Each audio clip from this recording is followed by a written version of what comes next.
What's up, guys? Gun here. In today's video, I'm going to talk about my highest owned players for the DraftKings slate, my core plays for the DraftKings NBA Playoff Slate, which is a 4-game slate of all-day beauty. And I can't wait to watch playoff basketball and for the world to be right again. If you're new to the channel, hit that thumbs up for me. Show me a little bit of love. Subscribe if you like DFS content. I cover it all: baseball, football, and NBA. And hit that notifications bell if you want to be notified every time I upload some new content. If you're on Twitter, twitter.com/GundackerSports, DMs are open. Interact with me. And if you guys want access to my spreadsheets, my player pools, my projections for NFL, baseball, or NBA, go to rundfs.com, get yourself a week pass, and in addition to access to the aforementioned stuff, you get access to that 24/7 premium Discord. I've been bragging on it all week. Some big winners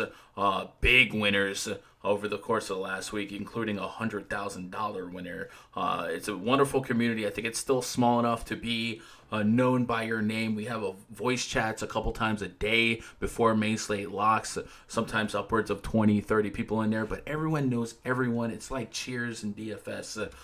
It's still a community that's grounded, but it's really fun, very diverse. So invite you to come be part of that community.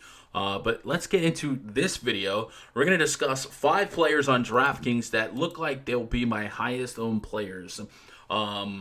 Normally, I like to give you my core of my favorite guard, forward. So I'm going to give you 3 guards and 2 forwards that I'm going to be really high on today in terms of ownership on DraftKings. Let me open up an NBA contest over here and get cranked up. So let's start with the first guard I want to talk about. How about the Brooklyn Nets, Caris Levert? I think Levert at 7,600. A lot of people might be a little tough to go, or a little far-fetched to go pick on a guy like Fred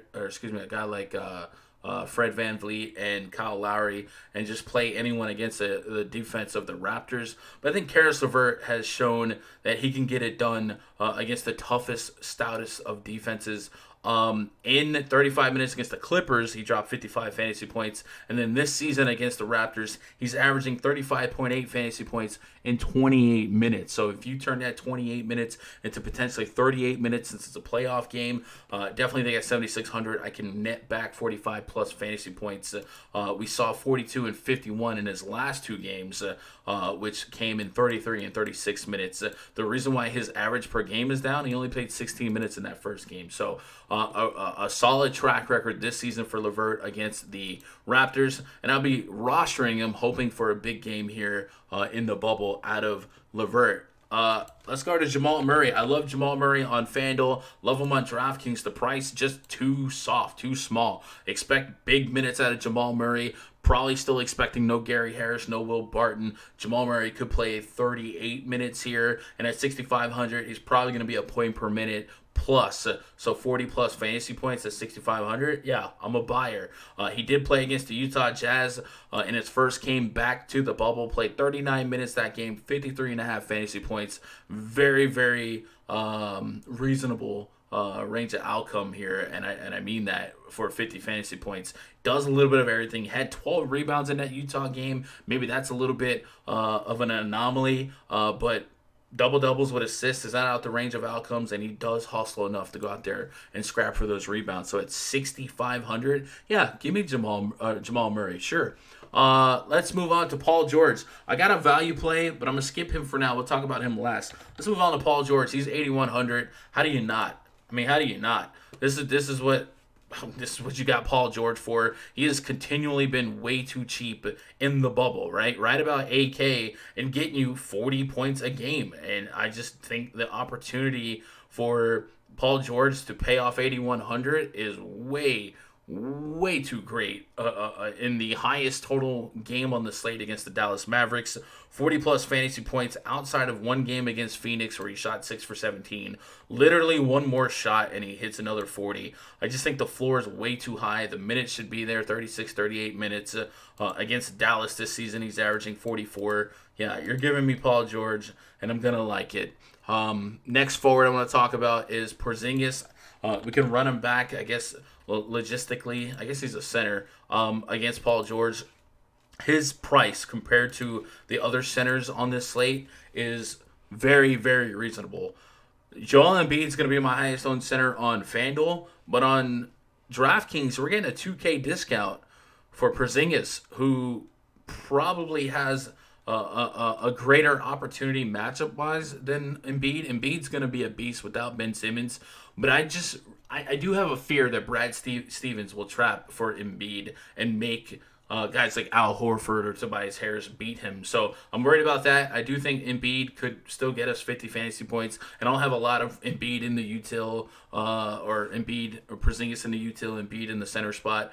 But points per dollar, I think Porzingis is going to be my highest owned center, and I don't think it's going to be close. 8,300 for the minutes that we probably put him at, 40 minutes.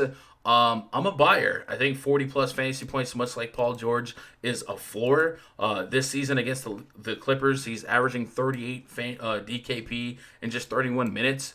We add 7 plus minutes to that minutes per game. That easily becomes nearly 50 DraftKings points. So Kristaps Porzingis making the core as one of my highest owned players on the slate, easily my highest owned center. And then lastly, we got to pinch some pennies here, right? We're down to 48.75 per position. How about Jordan Clarkson, right? I like Lou Williams on FanDuel as a bench scorer. I think on this playoff slate, a lot of people are going to be really hard to trust off the bench because teams are going to lean on their starters to play way more minutes than they did in the regular season. You're going to see 35 minutes out of most every starter on every team. But Jordan Clarkson's one of the 6 men in the NBA on this slate that I trust to get run. And at 3,800, it wouldn't take a whole lot of minutes for Jordan Clarkson to pay off should they need his scoring. And against Denver, I think they just might. He played 25 minutes against Denver a couple games back, dropped 23 fantasy points. On a 4-game playoff slate, I would take 20-ish and feel like, all right, that's a stocking stuffer that opened up some salary for me to go get some of the more high-end guys. But we've seen big games out of Clarkson. We saw him drop 30-plus fantasy points against the San Antonio Spurs. Now, there's been a couple games in here where Conley was down or Donovan Mitchell was down. But again, I think if the Jazz get into a pickle and they need scoring, I think you got to sit down a guy like Royce O'Neal or whoever they might have in that starting lineup for this particular matchup and put in an extra guard, right? You could see Conley, Donovan Mitchell, and Jordan Clarkson all out there on the floor at the same time. Just kind of spread the floor a little bit and get some scoring in. So I love me some Jordan Clarkson as a value play. I think he might be one of my highest owned value plays on DraftKings. And without, again, they should still be without Bojan Bogdanovic. I think he's just straight up done. I think this is a really good spot for Clarkson to be a filler. If we're looking elsewhere for value at the 4K or less, just see any type of competition in that price range. Maybe Alec Burks gets a little sneaky with the Sixers still without Ben Simmons. He is a veteran that has shown point per minute propensity. Rodion Carew, I thought, isn't the most insane shot in the dark.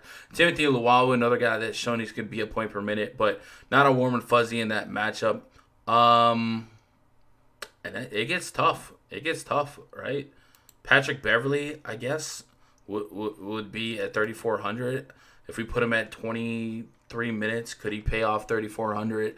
Couple steals, play some good defense. He's averaging 18 fantasy points against the Mavericks.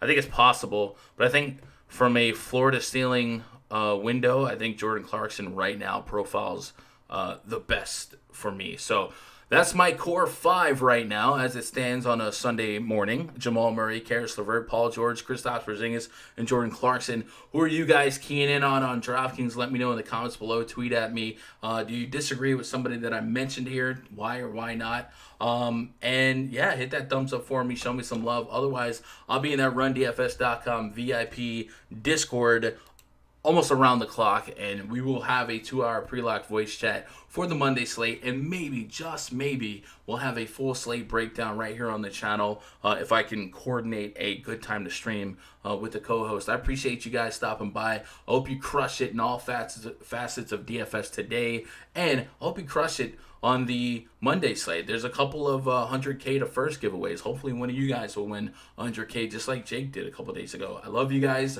Good luck. God bless. And go win some money.